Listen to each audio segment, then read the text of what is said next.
Salut à tous. Peut-être que la retouche en fait ça fait peur, mais on va débunker un petit peu ça aujourd'hui, parce qu'il n'y a pas de raison d'avoir peur de la retouche. Certes c'est technique, c'est spécifique la retouche, mais en fait c'est primordial. Je vais ouvrir donc mon Photoshop, là je vais l'ouvrir en grand, je vais basculer en mode photographie, c'est juste mes habitudes.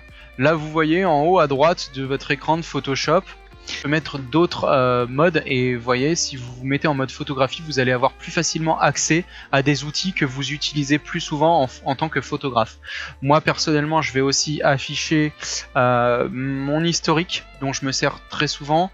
Voilà, je rentre pas dans le détail là-dessus, et je vais afficher ma fenêtre de navigation qui m'est très utile aussi pour savoir où je me situe dans ma photo, parce que de temps en temps, je vais être zoomé comme ça à 100%.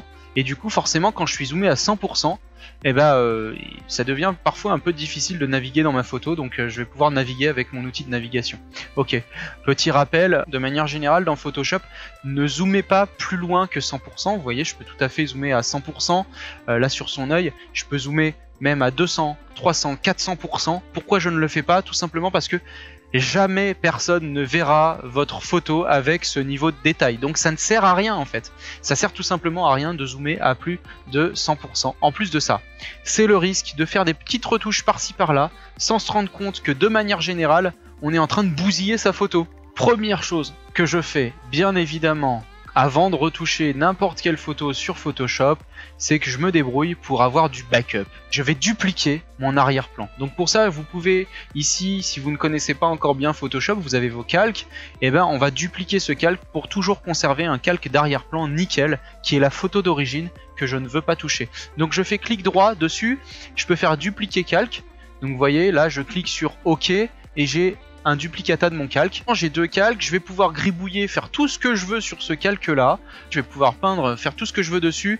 J'ai toujours un backup, j'ai toujours mon calque d'arrière-plan qui est bon. Donc première chose à faire, je duplique mon calque de background pour pouvoir travailler sereinement et revenir en arrière si besoin. En plus ça me permet, une fois que j'ai fait des retouches, imagine j'ai fait des retouches comme ça, c'est un peu n'importe quoi, mais en tout cas ça me permet de voir comment c'était avant. Vous voyez, si je fais Alt et que je clique sur le petit œil qui est ici, je masque tous les autres calques et du coup, ça me permet de voir comment ma photo était avant et comment elle est maintenant. Première chose que je vais faire sur ce calque que j'ai dupliqué, c'est que je vais aller m'occuper de sa peau. Et du coup, on va utiliser pour ça un outil qui s'appelle l'outil correcteur.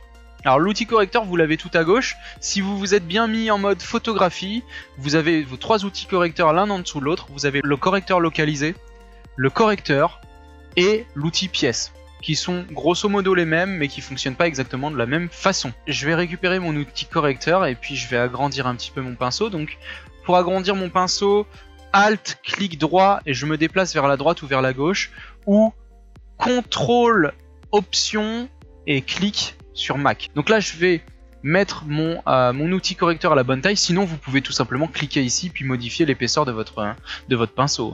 Et je vais aller me rapprocher un petit peu de sa main pour voir comment je peux aller lui arranger un petit peu ce tatouage dont elle veut se débarrasser. Alors vous voyez, j'ai bien pris l'outil correcteur, pas l'outil correcteur localisé. L'outil correcteur, la première chose que je vais faire, c'est que je vais faire Alt ou Option et je vais cliquer là où je veux cibler, c'est-à-dire que la partie de la photo que je veux prendre pour exemple. Donc on va dire par exemple ici, ça va être mon exemple. Donc je prends cet exemple là, je fais Alt et je clique, puis je vais aller peindre sur les parties que je veux améliorer. Et vous voyez, alors là j'ai fait quelques petits artefacts de duplicata, mais malgré tout, je commence doucement à lui supprimer en fait son tatouage. Voilà. Alors là je le fais grossièrement parce que sinon on va y passer des heures, mais l'idée elle est là. Quand vous vous êtes trompé, CTRL Z comme d'habitude, ça annule, ou sinon édition annulée. Et sinon si vous avez affiché l'historique comme moi avec fenêtre historique, vous pouvez revenir en arrière ici. Une fan qui me demande si c'est pareil que le tampon, je vais te montrer tout de suite la différence. Le tampon en fait il va me permettre de faire ça, de dupliquer exactement les mêmes pixels sans que Photoshop ne vienne s'en mêler et faire des calculs savants pour mieux intégrer ce que tu es en train de tamponner. Alors que l'outil de correction, lui, il va permettre à Photoshop d'opérer sa magie en fait, de calculer la bonne luminosité, etc. Et donc l'outil de correcteur est bien plus simple à utiliser. Maintenant je vais faire la même chose sur sa peau parce que cette petite retouche là elle sert pas que sur les tatouages qu'on a envie d'enlever, mais elle peut servir sur, par exemple là vous voyez elle a un petit bouton. On va lui enlever son petit bouton. Je vais passer à un autre élément qui est super intéressant dans Photoshop. Je vais vous montrer la retouche fluidité. Donc fluidité, si vous avez votre Photoshop en anglais, ça sera Liquify.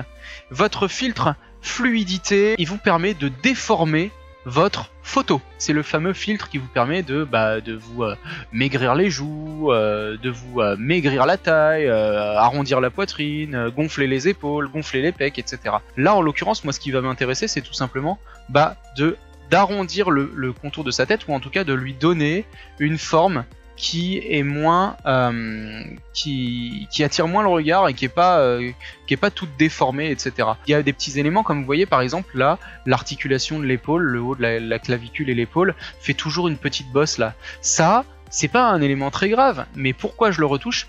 Tout simplement parce que c'est quelque chose que mon spectateur va voir. J'ai pas envie qu'il passe du temps à voir ce petit élément qui est pas beau, alors que Marquis elle a les épaules qui sont très très bien faites, c'est juste que là elle a un bras devant l'autre et elle est dans une position où il y a une petite bosse sur son épaule. Tout simplement qu'est-ce que je vais faire ? Je vais annuler la bosse sur son épaule et puis je vais leur mettre une épaule bien ronde avec cet outil là. Donc voilà, je dézoome, donc je clique sur mon outil zoomer et puis je reviens en arrière comme ça, et je peux cliquer sur aperçu pour voir le avant-après en fait. Et du coup je vois ce que ça donne. Je vous montre un autre élément de l'outil fluidité qui est l'outil visage. Ce qui est intéressant, c'est que Photoshop est capable de faire plein de choses sur ce visage. Si j'ouvre ici à droite, vous avez vos propriétés, et vous pouvez faire dérouler les propriétés des yeux, du nez, de la bouche et la forme du visage. Et vous voyez à chaque fois j'ai des curseurs. Et ces curseurs-là, ils vont me permettre tout simplement, vous voyez, de modifier le visage directement. Alors c'est gadget, on est d'accord, mais c'est super cool. Sérieusement, c'est pour ça que je vous le montre aujourd'hui. Certes, c'est gadget, par exemple la taille des yeux. Allez, on s'amuse un peu. Donc là, j'ai cliqué ici pour que la taille des yeux soit liée l'un à l'autre, parce que sinon vous avez l'œil gauche, l'œil droit. Si je clique ici, je change les deux en même temps. Donc, hop, je lis les deux, et puis je vais lui augmenter la taille des yeux. Allez, soyons fous, c'est n'importe quoi. Ouais, mais j'aime bien faire n'importe quoi de temps en temps, ça détend.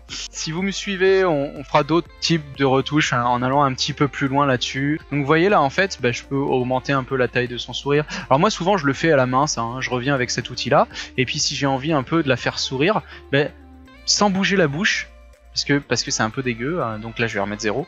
Sans bouger la bouche, juste petit haussement de pommette comme ça, vous voyez ? Ça donne un œil un peu rieur, ouais, ça c'est avant, ça c'est après, hop, on a un œil qui est un peu plus rieur. Je fais des petits trucs qui marchent bien habituellement, souvent on rehausse un peu le haut le coin des sourcils comme ça, pas forcément pour faire des sourcils à la Jack Nicholson, mais pour faire quelque chose d'un petit peu plus rieur, vous voyez comme ça. Bon là j'y suis allé un peu fort évidemment, mais ça peut être intéressant. Pareil, son nez, je pourrais faire ce que je veux avec, etc. Donc ça c'est super intéressant comme outil, l'outil Liquify. Ce que je vous ai pas dit, c'est que une fois que j'ai fini, je clique sur OK. Ce que je vous ai pas dit, c'est que c'est un des outils que j'utilise en premier, parce que j'ai pas envie d'avoir déformé ma photo après l'avoir retouchée, bien au contraire.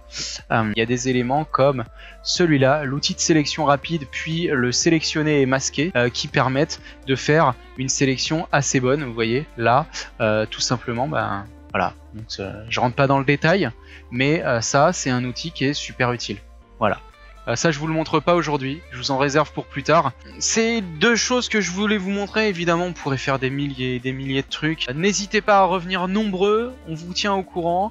Ciao, à bientôt, suivez-nous, on va avoir du nouveau pour vous.